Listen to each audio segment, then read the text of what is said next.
Alright, buddy. Grab your imaginary cafe latte because we're diving straight into the frosty, freaky heart of Asterisk Sanda Asterisk episode 4, titled Youth Eternal, or something equally ominous. I'm sorry doesn't mess around with these episode names, pulling straight from Pyro Tagaki's manga vibes to keep that raw, unpredictable edge. If episode 3 left us panting from that high-octane chase through snow-slick streets, hunting for Shuri's missing BFF running over Sanda's lie detecting nose lighting up like a faulty holiday bowl, then episode 4 slams the brakes and veers into full-on psychological horror comedy territory. It's like the show took a swig of spiked eggnog and decided to unpack the twisted underbelly of this kid-dominated dystopia, where adults are either groveling sycophants or straight-up monsters lurking in the shadows. And no man, does it deliver. Picture the tension cranking up in a dimly lit school hallway, echoes of footsteps bouncing off lockers, as our heroes stumble into a conspiracy that's equal parts absurd and terrifying. We open right where episode 3's cliffhanger dumped us, Sanda and Shuri, breathless and battered, staring at a cryptic lead scribbled on a crumpled note from their shady informant, something about the basement at the school where traumatized kids go to vanish. Shuri's eyes are steel, her usual no BS demeanor cracking just a hair with worry for Ono, who's been MIA longer than a forgotten Christmas present under the couch. Sanda, our awkward Santa heir, is still reeling from his power surge last step, where his lying reaction turned his simple interrogation into a fireworks show of exploding ores. But now, he's all in, mumbling something about protecting the kids like he's channeling his jolly ancestor, except instead of ho ho ho, it's more like oh no no as they sneak back to school after hours, the building looming like a haunted gingerbread house in the moonlight. Key characters shine bright here, starting with Kazushige Sanda himself, this gangly teen who's equal parts reluctant hero and walking disaster. His Santa bloodline amps up, we see flashes of super strength and agility, but it's his internal monologue that steals the scene, narrated in that frantic Itagaki style where thoughts bubble up like cartoon speech balloons. He's torn between his average dual life and this cursed destiny, cracking jokes to himself about how Santa's supposed to deliver toys, not punches, right before he has to throw down. Then there's Shiori Faimura, the pint-sized powerhouse who's basically the brains of the operation. She's all sharp edges and hidden vulnerability, her search for Ono driving her like a runaway sleigh. This set peels back her layers, we get poignant flashbacks to her and Ono giggling over school lunches, contrasting with her current ice queen facade. And enter the big bad of the hour, the grotesque principal, a 92-year-old creeper who's juiced himself up with cosmetic injections to look eternally youthful. Dude's a walking nightmare, think wrinkled skin stretched taut over fake muscles, eyes bulging like overripe ornaments, and a smile that's all teeth and malice. He's the embodiment of adult desperation in the slow birth rate world, obsessing over kids as the future while hiding his predatory intentions. The Fisher manga sources nail him as a satirical jab at vanity and authority, and the anime captures it perfectly, making him both laughably pathetic and bone-chillingly evil. Big moments? Buckle up, because this ep is packed like a stocking full of surprises. The infiltration sequence is pure thriller gold. Sanda and Shuri creep through empty classrooms, Sanda's nose twitching at every little white lie echoing from distant staff room's hilarious bit where he accidentally detects a teacher's ferb about grading papers, causing a mini spark show that nearly blows their cover. Tension bells as they descend to the basement, stairs creaking, shadows dancing only to stumble upon the principal's lair, a creepy lab filled with syringes, mirrors, and files on traumatized students. Turns out, this guy's been targeting kids like Ono, luring them with false sympathy to help their woes, but really exploiting them for some twisted youth preservation scheme. Shuri, haunted by Ono's disappearance, gets cornered when the principal sniffs her out as the next victim. He grabs her arm with his veiny, injected hands, monologuing about how adults must reclaim the vitality of youth in a voice that's equal parts wheezy grandpa and sinister villain. Cue the episode's explosive centerpiece, Sanda's transformation.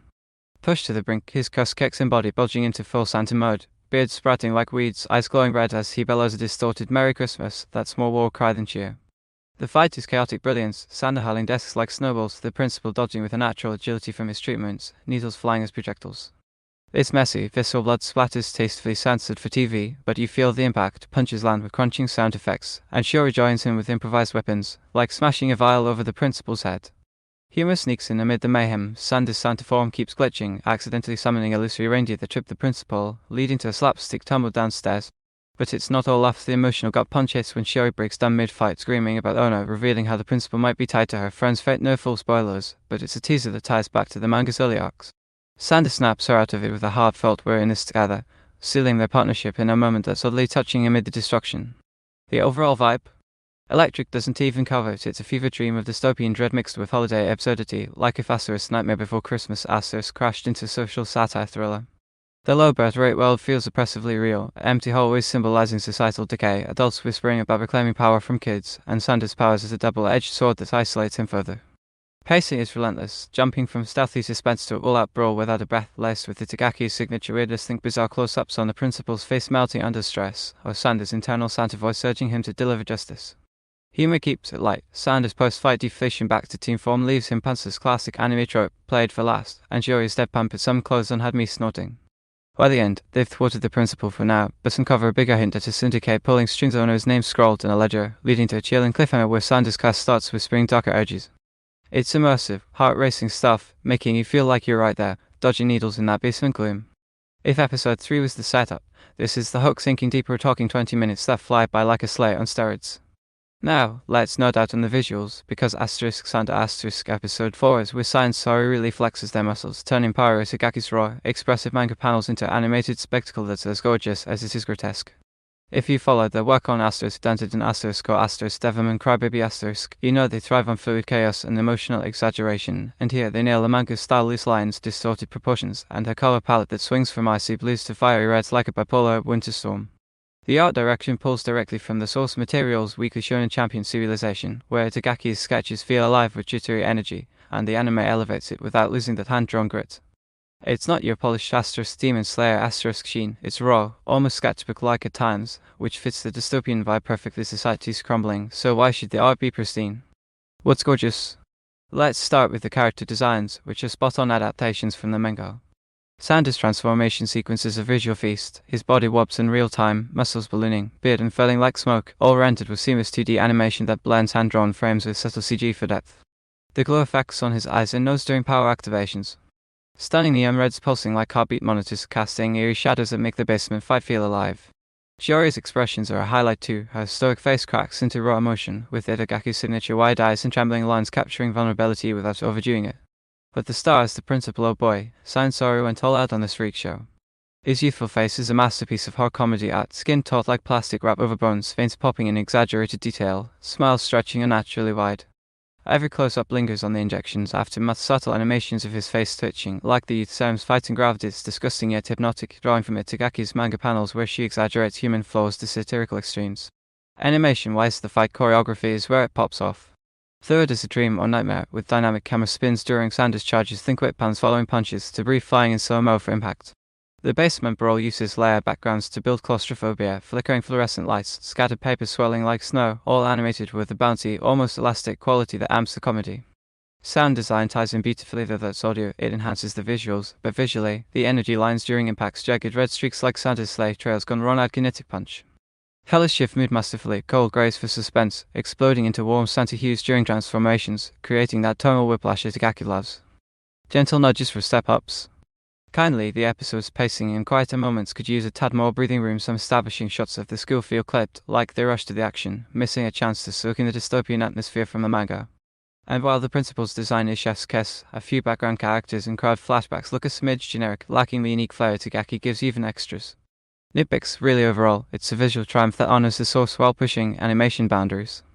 Science Sorry style makes Sanda stand out in full 2025's lineup, blending surrealism with satire in ways that linger on after the credits.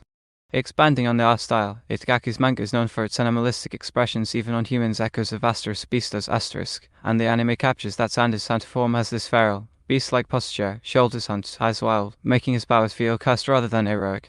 The basement's design draws from manga chapter layouts, with panels translated into panning shots that mimic page turns, adding a meta layer.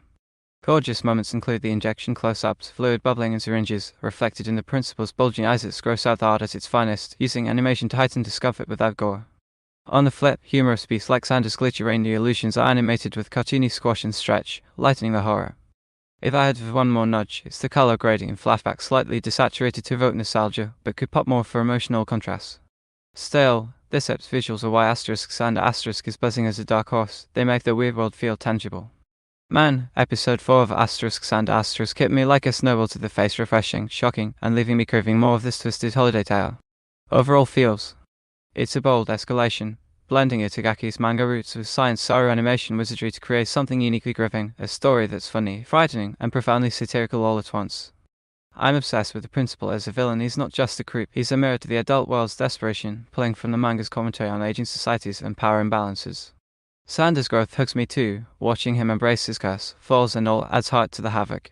And Shiori? Her arc from lone wolf to tentative ally is gold, especially that breakdown moment, its kind, humanizing without softening her edge. What gets me giggling? The humor's on point. Sanda's pantsless deflate had me chuckling, a perfect palate cleanse after the intensity. Critiques are kind, the ep nails most beats, but that rush setup slightly dilutes the build-up. Future ones could linger more on world building, like the manga's subtle societal details. obsessed with the center lore, deepening the curse, whispering shelves. It teases bigger threats, like the Syndicate hinted in official synopsis. Crossing fingers for the series to explore Sanda's full powers, Rhaenys summons for real fights, unravel Uno's fate, that ledger drop screams conspiracy, and amp the adult kid conflicts into all-out war. If it keeps this energy, Sanda could read a fine holiday anime arc, daring and delightful. Huge. Over our cafe table, I'd be geeking out like, this is B stars meets Santa / pass the muffins we're bringing. Can't wait for App 5, the ride's just getting wilder.